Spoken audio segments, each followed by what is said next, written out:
오늘 우리에게 주시는 하나님의 말씀은 요한계시록 2장 1절로 7절까지의 말씀입니다. 에베소 교회의 사자에게 편지하라. 오른손에 있는 7뼈를 붙잡고 7금 촛대 사이를 거니시는 이가 이르시되, 내가 내 행위와 수고와 내 인내를 알고 또 악한 자들을 용납하지 아니한 것과 자칭 사도라 하되 아닌 자들을 시험하여 그의 거짓된 것을 내가 드러낸 것과 또 내가 참고 내 이름을 위하여 견디고 게으르지 아니한 것을 아노라. 그러나 너를 책망할 것이 있나니 너의 처음 사랑을 버렸느니라. 그러므로 어디서 떨어지는지를 생각하고 회개하여 처음 행위를 가지라. 만일 그리하지 아니하고 회개하지 아니하면 내가 내게 가서 내 촛대를 그 자리에서 옮기리라. 오직 내게 이것이 있으니 내가 니골라당의 행위를 미워하는도다. 나도 이것을 미워하노라.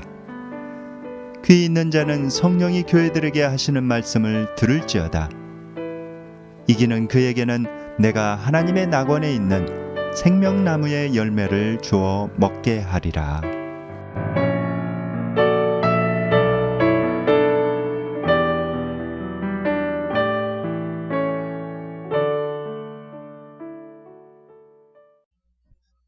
오늘 본문의 배경이 되는 에베소 지역은 소아시아 서쪽 에게의 연안에 위치해 있습니다. 이렇게 지도를 보시면은 소아시아는 지금의 터키라고 제가 말씀을 드렸습니다. 터키 지역에 이렇게 위치해 있는데 보면은 반모섬에 이 사도 요한이 이렇게 유배되어 있는데 그 유배지와도 제일 가까운 곳이 바로 에베소 지역입니다. 당시 에베소는 큰 무역의 도시라고 합니다. 무역의 도시였다고 하는데 그곳에서 동서의 그런 문화가 이렇게 만났다고 그래요. 동서가 만나는 중요한 교통의 요충지, 교통의 중심지였다고 합니다. 그리고 이곳에 사람들이 이렇게 모여들기 시작해서 아주 큰 도시가 되었다고 그래요. 인구 25만 명의 아주 큰 도시가 되었다고 합니다. 지금 인구 25만 명이면 그렇게 크지 않다 이렇게 생각할 수가 있는데 고대 사회에서는 굉장히 큰 규모의 도시입니다. 행정상의 수도, 그때 당시 소아시아의 행정상의 수도는 버가모였다고 그래요. 그런데 실질적인 그런 수도의 역할을 한 곳이 바로 에베소였다고 합니다. 실질적으로 그 소아시아 지역의 중심 도시가 바로 에베소였던 것이죠. 그곳은 학문과 예술의 그런 도시였습니다. 그곳에는 또 여러 가지 아름다운 건축물도 굉장히 많이 있었어요. 그런데 그 대표적인 건축물 중에 하나가 아데미 신전입니다. 이 아데미 신전은 고대 7대 불가사의 중에 하나라고 그래요. 기둥의 수만 해도 무려 127개나 이렇게 된다고 합니다. 지금은 그곳에 이제 기둥만 이렇게 남아져 있는데 몇 개 이렇게 남아 있는데 그것을 이제 복원하면은 이렇게 아주 이런 모습의 그런 신전이 이렇게 됩니다. 그곳에 이제 기둥이 굉장히 많죠. 그런데 그 기둥 중에 금으로 입혀진 완전히 그런 기둥도 있었대요. 금 기둥도 있어가지고 그 아름다움이 굉장히 아름다웠다고 합니다. 오죽하면 태양이 가다가 너무 아름다워서 그것을 멈춰서 그것을 한참 바라보고 이렇게 지나간다라는 그런 얘기가 오갈 정도로 굉장히 아름다운 곳이 그곳이었다고 합니다. 그런데 그곳에 에베소 지역에 황제를 신으로 모시는 그런 신전들도 또 많이 있었다고 그래요. 이미 주전 BC 그러니까 48년경에 이미 로마의 그런 황제 율리우스 가이사를 신으로 이렇게 섬기기 시작했고 그 다음에 주전 29년경에는 그곳에 신전을 이렇게 세웠다고 합니다. 신전을 세워서 로마 황제들을 신으로 이렇게 숭상하는 그런 우상숭배가 자행되었던 것이죠.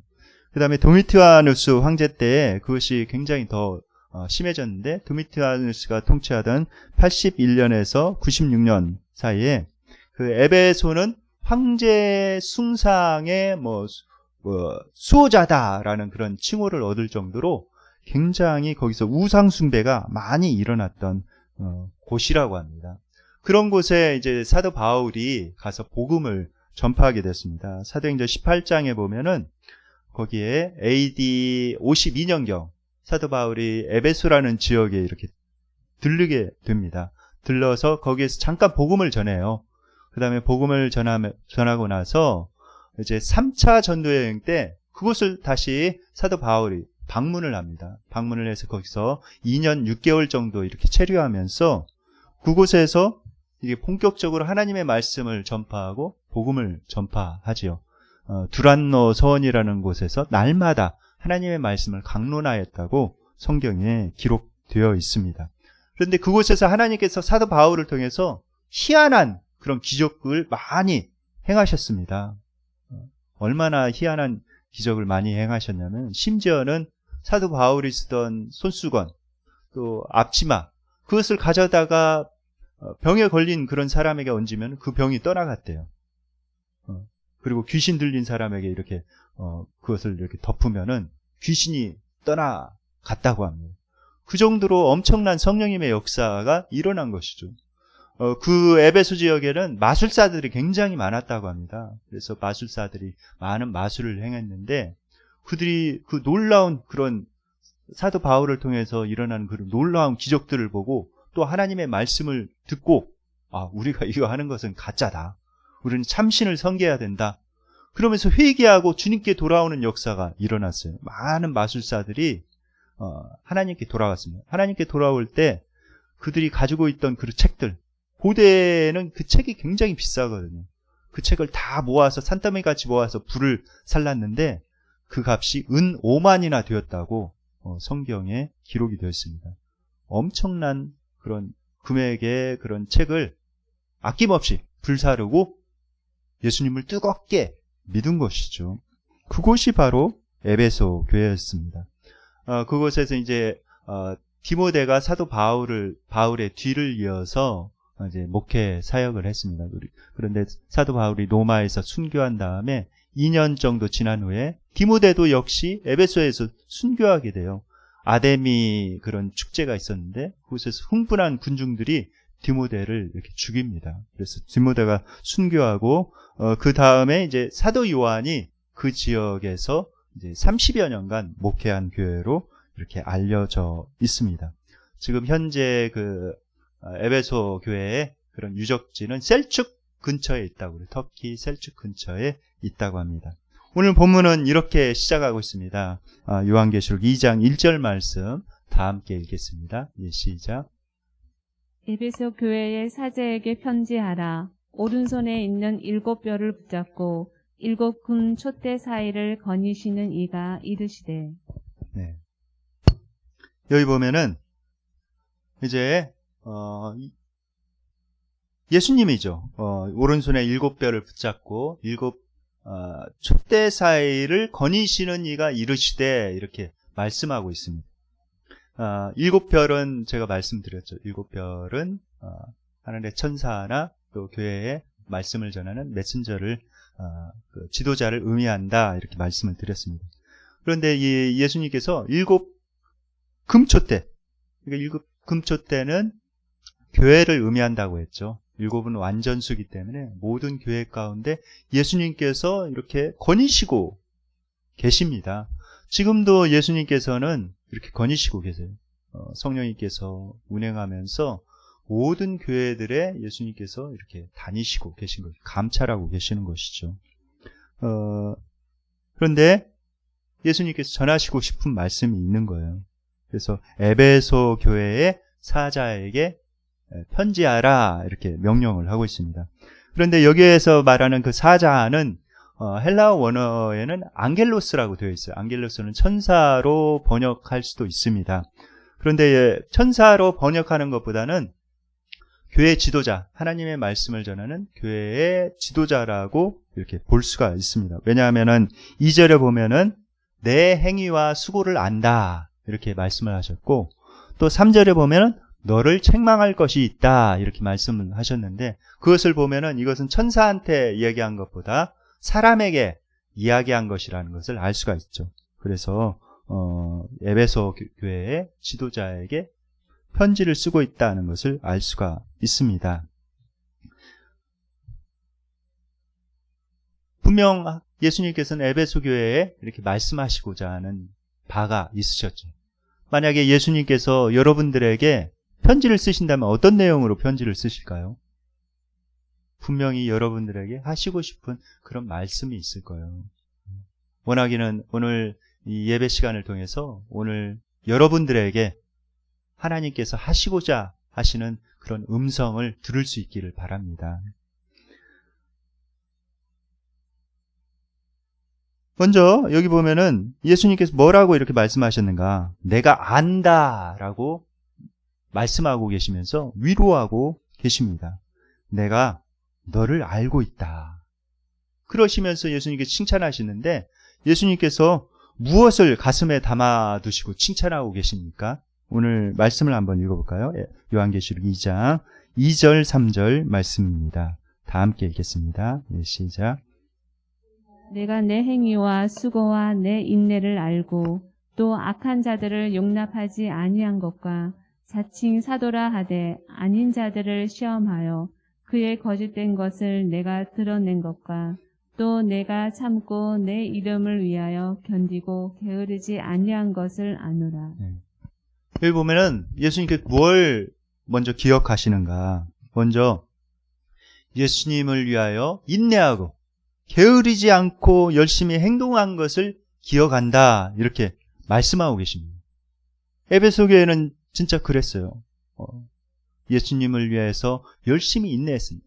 우상의 중심 도시가 그 에베소였고, 황제를 숭배하라고, 황제를 경배하라고 그 우상 숭배를 강요하는 그런 도시가 에베소였는데, 그곳에서도 목숨을 걸고 신앙의 정절을 지킨 것입니다. 그 사실을 다 기억하고 있죠. 그런 고난 가운데서도 인내하면서 끝까지 신앙을 잘 지키고 있는 그 사실을 예수님께서는 가슴에 담아 두시면서 칭찬하고 계신 것입니다. 예수님께서는 실상 우리가 예수님의 이름으로 행하는 그 모든 그런 행동들을 기억하고 계세요. 작은 행동이라 할지라도. 심지어는 소자에게 물 한 그릇, 예수님 이름으로 물 한 잔 준 것도 예수님께서는 기억하시겠다 이렇게 말씀하셨습니다. 역대하 15장 7절 말씀 다 함께 한번 읽어볼까요? 시작. 그런즉 너희는 강하게 하라. 너희 손이 약하지 않게 하라. 너희 행위에는 상급이 있음이라 하니라. 그 다음에 요한계시록 22장 12절 말씀. 보라, 내가 속히 오리니 내가 줄 상이 내게 있어. 각 사람에게 그가 행한 대로 갚아주리라. 네.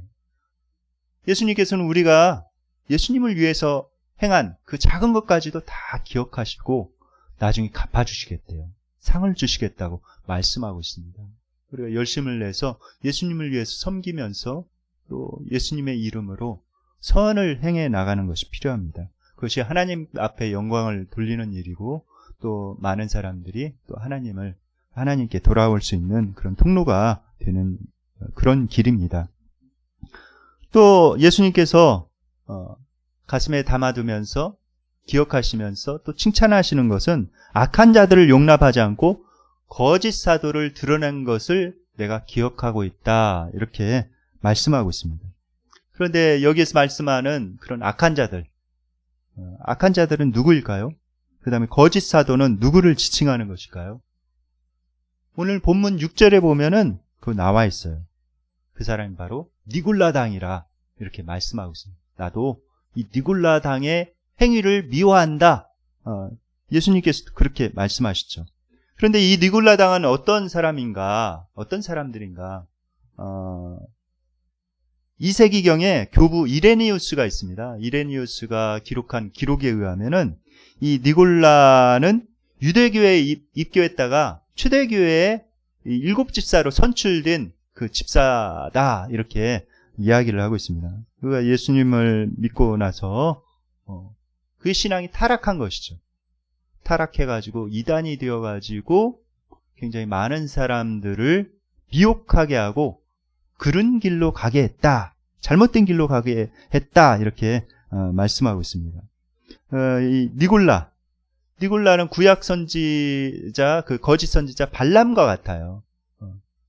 그래서 니골라라는 그런 것과 니골라, 헬라어로 니골라, 그 다음에 히브리어로 발람, 똑같아요. 우연히도. 그런데 이들이 행한 것도 거의 비슷합니다. 거짓 선지자 발람이 이스라엘 백성들을 꿰어서 우상을 숭배하게 했죠. 우상 제물을 먹게 했습니다. 그리고 행음하게 했습니다. 그런데 이 니골라당도 그렇게 한 거예요. 니골라당도 교회에 다니면서 그렇게 거짓 하나님의 잘못된 메시지를 심은 것입니다.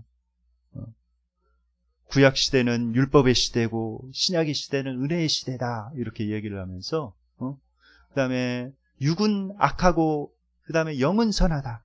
우리가 예수님 믿고 구원을 받았으니 우리의 영혼은 구원을 받았다. 그러니까 우리의 육체는 무엇을 하더라도 전혀 상관이 없다. 우리는 구원받는다. 이렇게 얘기를 해가지고 사람들로 하여금 무절제하게 하고 음란하게 하고 타락하게 하고 쾌락에 빠지게 한 그 장본인들이 바로 니골라 당이죠.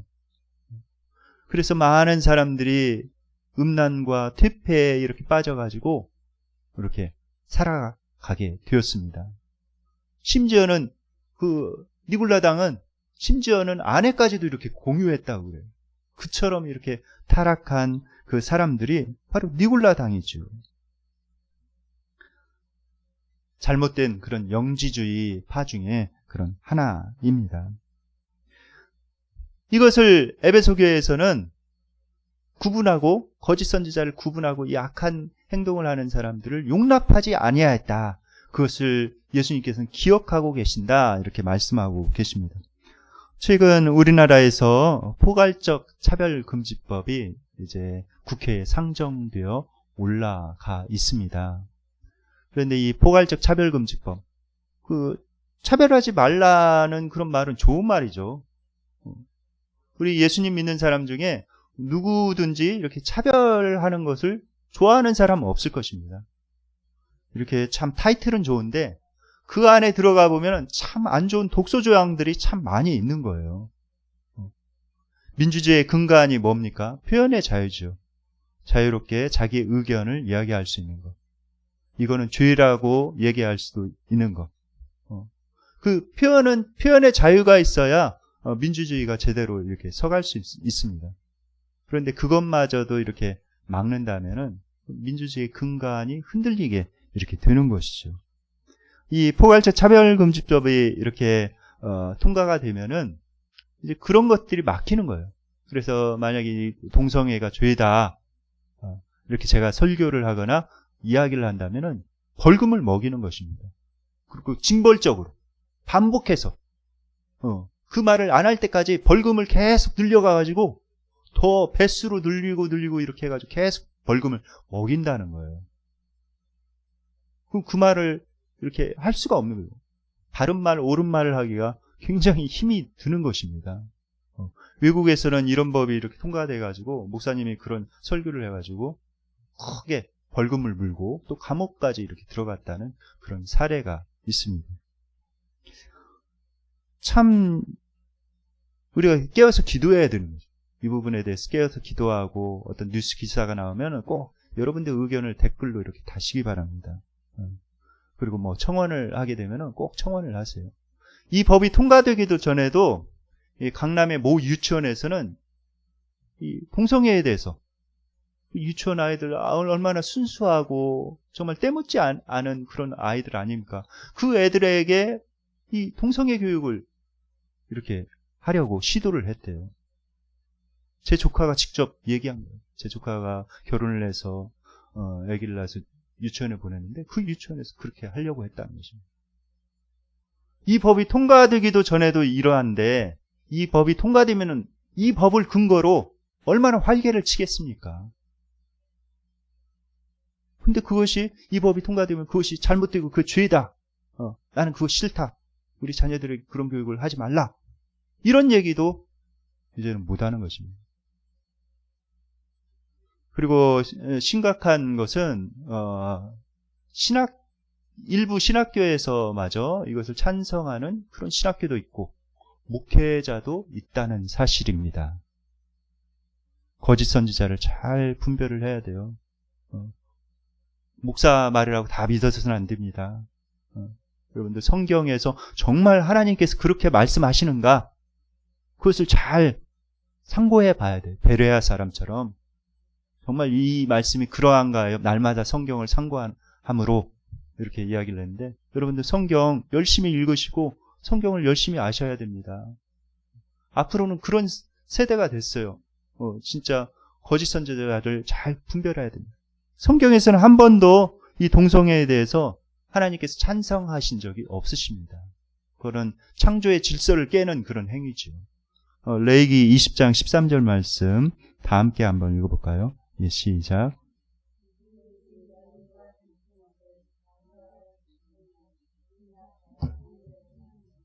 반드시 죽일지니 자기의 피가 자기에게로 돌아가리라. 또 로마서 1장 27절 말씀입니다. 예, 시작. 그와 같이 남자들도 순리대로 여자 쓰기를 버리고 서로 향하여 음욕이 불릴 듯하며 남자가 남자와 더불어 부끄러운 일을 행하여 그들의 그릇됨에 상당한 보응을 그들 자신이 받았느니라. 신구약에서 일관성 있게 성경에서는 그것에 대해서 명확하게 이것은 끔찍한 죄다라고 이야기를 하고 있습니다. 그 사실을 명심해야 돼요.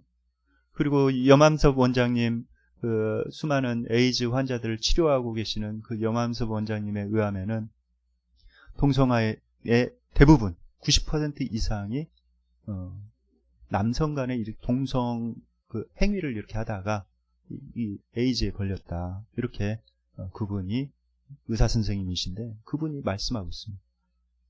상당한 보응을 이렇게 받았다고 이야기를 하고 있죠.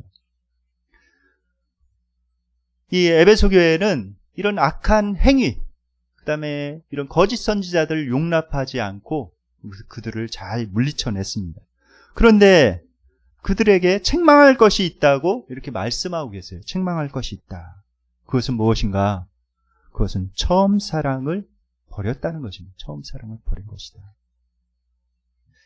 그런데 우리가 한 가지 생각해 볼 것이 있어요. 처음 사랑을 버렸다. 이 교회가 굉장히 열심히 이렇게 예수님의 이름을 위해서 열심히 활동하고 또 악한 자들도 물리치고 또 거짓 선지자들도 이렇게 드러내고 이렇게 보면은 굉장히 열심히 하나님을 위해서 이렇게 행하는 것 같은데, 근데 예수님의 평가는 처음 사랑을 버렸다고 이렇게 말씀하고 있는데 그 말씀은 무슨 뜻인가? 이 정도면 굉장한 그런 신앙 아니에요? 게으르지 않고 열심을 품고 악한 자들 쳐내고 이단들 분별해서 이렇게 쳐내고. 이 이야기는 무엇인가? 우리가 생각해 볼 필요가 있습니다. 이들이 예수님 믿을 때 어떻게 됐어요? 예수님 믿을 때 은 5만이나 되는 엄청난 그런 값이 나가는 그런 책들을 모아다가 불을 살렸죠. 그리고 헌신하고 주님을 뜨겁게 믿었습니다. 그런데 지금 이제 편지를 쓰고 있는 이 당시 40여 년이 지났죠. 한 세대가 지나간 거예요. 한 세대가 지나가면서 그런 뜨거운 신앙을 그들이 잃어버린 것입니다. 잃어버린 거예요. 그 다음에 처음 사랑을 잃어버렸다는 말은 구체적으로 뭘 의미하는가? 이들은 지금도 하나님을 향한 수직적인 그런 사랑은 지금도 이렇게 남아있는, 하나님을 향한 충성, 우상 숭배하지 않고 불의에 무릎 꿇지 않고 이렇게 살아가리라 하는 그런 하나님을 향한 충성은 분명히 남아있습니다. 그런데 이 교회에 있어서 문제점은 뭔가? 수평적인 사랑을 잃어버렸다는 것입니다. 하나님을 사랑하듯 내 몸과 같이 이웃을 사랑하라. 하나님을 사랑하는 것과 똑같은데 그 이웃을 사랑하라. 이렇게 예수님께서 말씀하셨는데 그 사람들을 향한 사랑, 그 사랑을 잃어버린 거예요. 아마도 이단을 근절시키고 악한 사람들을 이렇게 분별해내고 용납하지 아니하고 그런 과정 가운데 이들 마음 가운데 어떤 그 생명 없는 차가운 형식적인 정통주의가 남아있지 않았나 이렇게 생각이 됩니다. 그래서 이제 구령의 열정, 영혼을 향한 잃어버린 영혼을 향한 그런 뜨거운 구령의 열정이 사라지고 그 다음에 성도들 간의 그런 뜨거운 사랑과 그런 헌신이 사라져버린 것이죠. 어느새 사라져버린 거예요. 차가운 형식적 정통주의, 어떤 율법과 어떤 규율만 남아있는 것은 굉장히 위험합니다. 이 김창옥 씨가 이런 이야기를 하더라고요. 김창옥 씨 강연, 관계 회복을 위한 그런 전문 강사로 굉장히 이렇게 활동을 많이 하고 계시죠. 근데 이분의 강연을 하나 들어보니까 이분이 그런 얘기를 해요. 관계를 깨지게 하는 여성상이 있다라고 이야기를 합니다. 그래서 결혼하지 않은 분들은 이런 사람들을 잘 이렇게 생각하면서 이렇게 배우자 선택할 때 잘 해야 된다 이렇게 이야기를 했는데 여성뿐만 아니라 남성에도 마찬가지인 거예요. 관계를 깨뜨리는 여성상이 있는데 그 사람은 어떤 사람인가? 잔소리를 하는 사람이래요. 잔소리. 그런데 일반적으로 이렇게 잔소리 하면은 잔소리 하는 당사자한테 물어보면 그건 옳은 말이다. 당연히 해야 될 말을 내가 했을 뿐인데 뭐가 문제냐? 이렇게 이야기를 하죠. 그런데 잔소리에 대한 정의가 이렇답니다. 맞는 말이래요. 맞는 말인데 상대방이 들을 때 기분 나쁘게 하는 말이 이 잔소리래요. 그 잔소리는 효과가 없다는 것입니다. 오히려 역효과가 난다는 거예요. 자녀들에게도 이 옳은 말인데 자녀들이 들을 때 그것을 잔소리로 이렇게 하면은 삐딱하게 듣는다는 것이죠. 오히려 그 역효과가 난다는 것입니다. 그렇기 때문에 우리가 이 언어를 바꿔야 된다. 남편과의 관계에 있어서도 남편이 진정 원하는 그런 언어는 칭찬과 격려라는 것이죠. 그래서 이 부모로부터 받은 그런 모국어가 있는데 부모가 이런 서로 이렇게 사랑의 언어, 칭찬과 격려, 세우는 언어를 많이 사용했다면은 그것을 이렇게 내가 자연스럽게 습득해서 그것을 가지고 있어서 그렇게 이렇게 나도 이렇게 살아가는데 대부분의 경우가 그렇지 않다는 것입니다. 대부분의 경우가 남편이나 아내나 남자나 여자나 그것을 이렇게 나의 모국어로 이렇게 물려받은 그런 사람들이 많지 않다는 거예요. 그런 경우 어떻게 해야 되는가? 바로 예수님 안에서 하나님의 말씀 안에서 그것을 배워 나가야 된다는 것입니다. 그런데 그 언어를 사용하려면은 먼저 중요한 것이 사랑이죠. 사랑. 처음 사랑을 잃어버렸다 이렇게 이야기를 하고 있는데 특별히 여기서 사랑이라는 단어는 아가페라는 단어를 사용했습니다. 아가페라는 단어는 어떤 단어입니까? 그것은 조건 없는 사랑이죠. 그럼에도 불구하고의 사랑. 부족함에도 불구하고 죄인됨에도 불구하고 내가 모자람에도 불구하고 나를 사랑하시는 그 사랑이 바로 이 아가페의 사랑인 거예요. 그 사랑을 잃어버렸다고 이야기를 합니다. 그 사랑을 잃어버렸다. 긍휼히 여기는 사랑. 긍휼히 여기는 그 사랑을 잃어버렸다. 예수님께서 이렇게 말씀하고 계시는 거예요. 야고보서 2장 13절에 이렇게 말씀합니다. 다 함께 한번 읽어볼까요? 예, 시작. 긍휼을 행하지 아니하는 자에게는 긍휼 없는 심판이 있으리라. 긍휼은 심판을 이기고 자랑하느니라. 네. 우리가 꼭 기억해야 돼요. 긍휼. 긍휼히 여기는 거. 불쌍히 여기는 거. 서로 불쌍히 여겨라. 그리하여야 심판을 면하리라. 이렇게 말씀하셨습니다. 무엇보다도 중요한 것이 이 아가페 사랑인 거예요. 아가페의 사랑을 우리가 회복해 나가는 것이 필요합니다. 그런데 우리가 처음 사랑을 기억하고 그것을 버리면 안 되는 그런 이유는 어디에 있습니까? 처음 사랑. 하나님의 사랑이 어떻게 이렇게 변한다면 어떻게 되겠어요? 하나님의 사랑이 변한다면, 시시각각 하나님의 사랑이 변한다면, 우리의 상태에 따라서, 어떤 여건에 따라서 하나님의 사랑이 시시각각 변한다면은 우리는 굉장히 불안하겠죠. 굉장히 불안할 것입니다. 그런데 하나님께서는 예수 그리스도는 어제나 오늘이나 영원토록 동일하시니라 이렇게 말씀하고 있습니다. 하나님께서는 어제나 오늘이나 영원토록 동일한 사랑으로 우리를 사랑하고 계신 거예요. 그 안에서 우리가 안식을 누릴 수가 있는 것이죠. 오늘 본문 5절에 보면은 이 처음 사랑을 회복하지 않으면은 촛대를 옮기겠다 이렇게 말씀하고 계십니다. 촛대를 옮기겠다. 그런데 이 촛대를 옮기겠다는 말은 뭘 의미할까요? 촛대를 옮기겠다는 얘기는 촛대는 교회라고 그랬죠. 교회를 옮겨버리겠다. 그 이야기는 교회가 더 이상 교회가 될 수가 없다라는 그런 이야기입니다. 처음 사랑, 그 아가페의 사랑, 그 사랑을 잃어버리면 뜨겁게 하나님을 사랑하고 다른 사람들을 사랑하는 그 사랑, 구령의 열정을 잃어버리면 더 이상 그 교회는 교회가 될 수 없다. 이렇게 말씀하고 있죠. 왜냐하면 뜨거운 순수한 사랑만이 생명을 낳을 수 있기 때문에 그래요.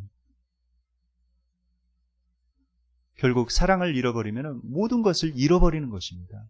그것을 예수님께서 지금 경고하고 계시는 것입니다. 처음 사랑을 회복해야 돼요. 여러분들 결혼할 때 여러분 배우자를 향한 그런 처음 사랑을 기억하십니까? 설레는 마음으로 정말 내가 정말 이 사람과 함께 평생을 살아가며 아끼면서 살아가리라. 슬플 때나 기쁠 때나 눈이 오나 비가 오나 검은 머리가 팥불이 되도록 이 사람을 섬기며 아끼며 사랑하리라. 여러분들 다 그렇게 결단을 했죠. 그 사랑을 기억하라는 것입니다. 여러분들 처음으로 여러분들 자녀를 임신했을 때 얼마나 기쁘셨습니까? 내 안에 생명이 잉태했다는 그 기쁨. 여러분의 자녀가 태어났을 때 얼마나 감격하셨어요. 그 사랑을 기억하라는 것입니다. 그 사랑을 기억하면서 지금 자녀들을 그 사랑으로 사랑하고 아끼고 키워나가라는 거예요.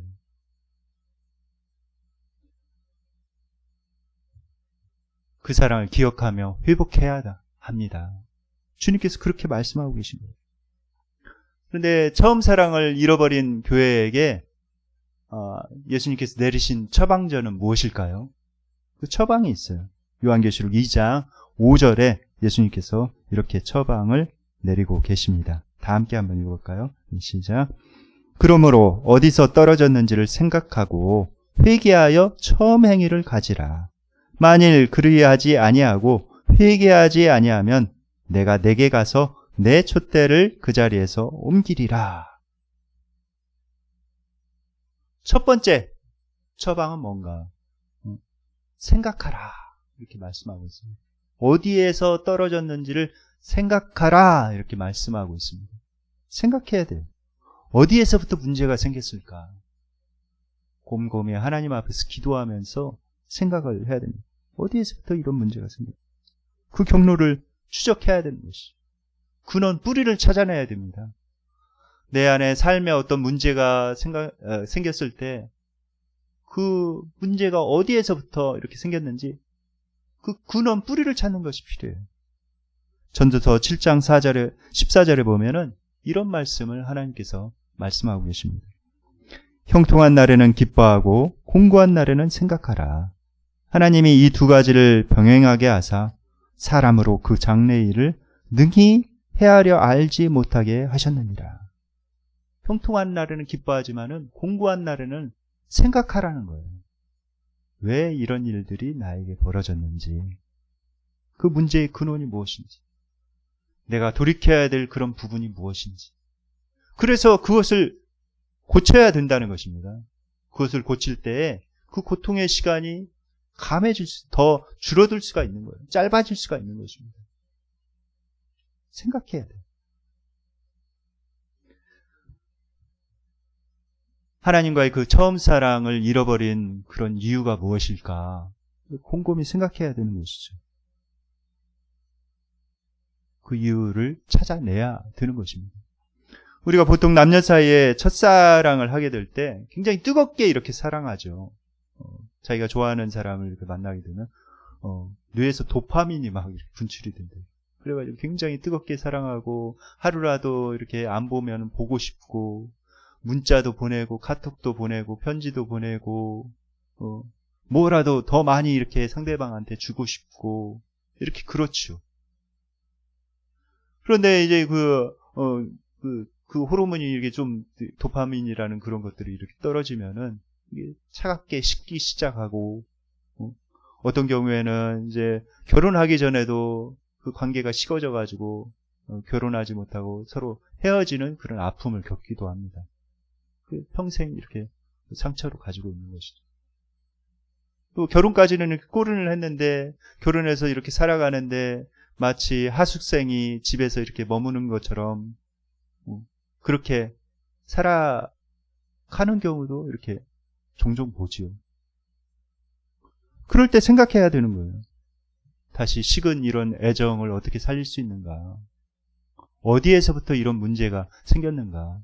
생각하면서 둘 사이에 진실한 이렇게 대화가 오가야 됩니다. 왜 이런 문제가 생겼는지, 상대방의 생각은 어떤 생각인지, 그리고 내 생각은 어떤 생각인지, 진실한 대화가 오가면서 서로 노력해야죠. 그것을 맞춰가도록 서로 노력해야 되는 것입니다. 그래야 그 관계가 회복되는 것이죠. 하나님과의 관계에서도 마찬가지인 것 같아요. 하나님과의 관계에서도 하나님을 뜨겁게 사랑한 그 순수한 처음 사랑을 내가 왜 잃어버렸을까? 그걸 생각하면서 그 원인을 찾아야 돼요. 아, 내가 기도 시간이 부족하구나. 기도 시간을 늘려야 되는 것이죠. 아, 내가 하나님의 말씀을 보지 않고 내 영혼에 이렇게 괴질이 걸렸구나. 그 하나님의 말씀을 가까이 하고 그것을 수술해 내야 되는 것입니다. 둘째, 예수님께서 내리신 그 처방전은 회개하라는 거예요. 회개하라. 메타노에오. 회개하라. 마음을 돌이켜서 그것을 하나님께 향해라. 이런 말씀이죠. 회개할 때는 우리가 생각만으로 이렇게 회개해서는 안 됩니다. 마음으로 회개할 뿐만 아니라 자기의 입술로 이렇게 고백해 보는 것도 필요해요. 하나님 앞에서 고백하고 때로는 사람들 앞에서 고백하는 것이 필요합니다. 때로는 글로 이렇게 표현해 보는 것이 상당히 도움돼요. 내가 글로 하나님 앞에서 이렇게 회개하는 그런 글을 이렇게 쓰는 것도 굉장히 도움이 됩니다. 성 어거스틴의 고백록에 의하면은 이런 이야기가 거기에 나와 있어요. 고백록에서 처음 사랑과 처음 행위를 가질 수 있는 최고의 방법은 철저한 자기 오픈, 죄의 고백에 있다. 이렇게 말씀하고 있습니다.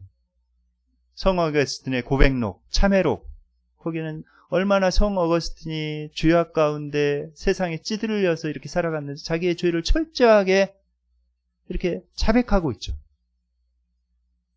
그리고 그 죄에서 이렇게 자백하고 공개적으로 이렇게 자백하고 그럼으로 인해서 그 죄에서 철저하게 벗어나서 이 사람이 성인이 된 거예요. 그래서 우리가 성 어거스틴이라고 그러죠. 하나님과의 그런 친밀한 관계가 회복되고 하나님을 정말 닮은 사람으로 또 성령님께서 함께 하시는 사람으로 그가 살아갔던 것입니다. 놀라운 것은 뭐냐면은 우리가 공동체 안에서 자기의 이러한 죄를 고백했을 때 비로소 그것에서 벗어날 수 있는 힘이 생겨요. 제 후배 중에 하나가 군대 가가지고 아주 신실한 형제였는데 군대 가서 담배를 배웠대요. 근데 제대하고 나서 담배를 끊으려고 하는데 끊기지 않는다고.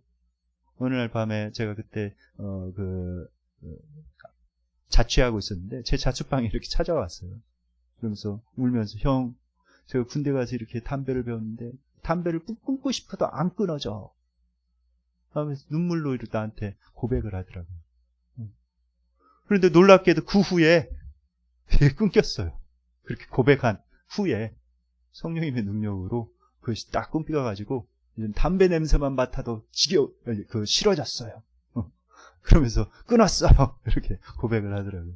너무 감사하더라고요. 그 안에 놀라운 그런 하나님의 신비가 있는 것이죠. 셋째, 하나님께서 내리신 그런 처방전은 처음 행위를 가졌다는 것입니다. 가지라는 것입니다. 우리가 뉘우쳤으면은 행동으로 옮겨져야 진정한 회개라는 거예요. 뉘우쳤는데 행동으로 옮겨지지 않았다. 그것은 회개한 것이 아니라는 것입니다. 그러니까 그것을 행동으로 옮기라는 거예요. 행동으로. 그런데 우리가 하나님께서 우리를 책망하시는 이유는 무엇일까요? 하나님께서 우리를 책망하시고 때로는 징계하시는 그런 이유가 뭘까요? 우리가 하나님께 징계를 받을 때 하나님께서 나를 버리셨나 보다. 하나님께서 나를 싫어하셔, 미워하셔 라고 생각할 수가 있죠. 그러나 그렇지 않습니다. 하나님께서 우리를 사랑하시기 때문에 그렇게 책망하시고 징계하시는 거예요. 우리를 무너뜨리려고 그런 것이 아니라 우리를 세우시려고. 부모가 자녀를 책망할 때 자녀가 정말 무너지기를 원해서 그렇게 책망합니까? 그렇지 않죠. 자녀가 어떻게든 거기에서 이렇게 돌이켜서 잘 살기를 원해서 사랑하는 마음으로 그렇게 하는 것이죠. 오늘 성경에 이렇게 말씀합니다. 예레미야가 3장 32, 33절 말씀 다 함께 읽겠습니다. 시작. 그가 비록 근심하게 하시니 그의 풍부한 인자하심에 따라 긍휼히 여기실 것입니다. 주께서 인생으로 고생하게 하시며 근심하게 하심은 본심이 아니시로다. 본심이 아니시라는 거예요. 그 다음에 신명기 8장 16절 말씀 다 함께 읽겠습니다. 내 조상들도 알지 못하던 만나를 광야에서 내게 먹이셨나니 이는 다 너를 낮추시며 너를 시험하사 마침내 내게 복을 주려 하심이었느니라. 하나님께서 우리를 향한 그런 계획은 언제나 선하십니다. 추호도 이것을 의심해서는 안 돼요. 추호도. 여러분들 추호라는 단어를 아십니까? 추호. 추호는 가을의 털이래요. 가을의 털. 이렇게 머리를 밀고 또는 이렇게 보면은 작은 털이 이렇게 올라오는데 아주 작은 눈에 보일락 말락하는 털. 그렇게 추호도 의심해서는 안 됩니다. 하나님께서 나를 사랑하시는 그 사랑은. 왜냐하면 하나님께서 이미 모든 걸 내어주셨어요. 자기 생명을 내놓으셨습니다. 의심해서는 안 되는 것이죠. 요한계시록 2장 7절에 주님께서 이렇게 말씀하십니다. 다 함께 읽어볼까요? 시작. 귀 있는 자는 성령이 교회들에게 하시는 말씀을 들을지어다. 이기는 그에게는 내가 하나님의 낙원에 있는 생명나무의 열매를 주어 먹게 하리라. 성령님께서는 지금도 말씀하고 계십니다.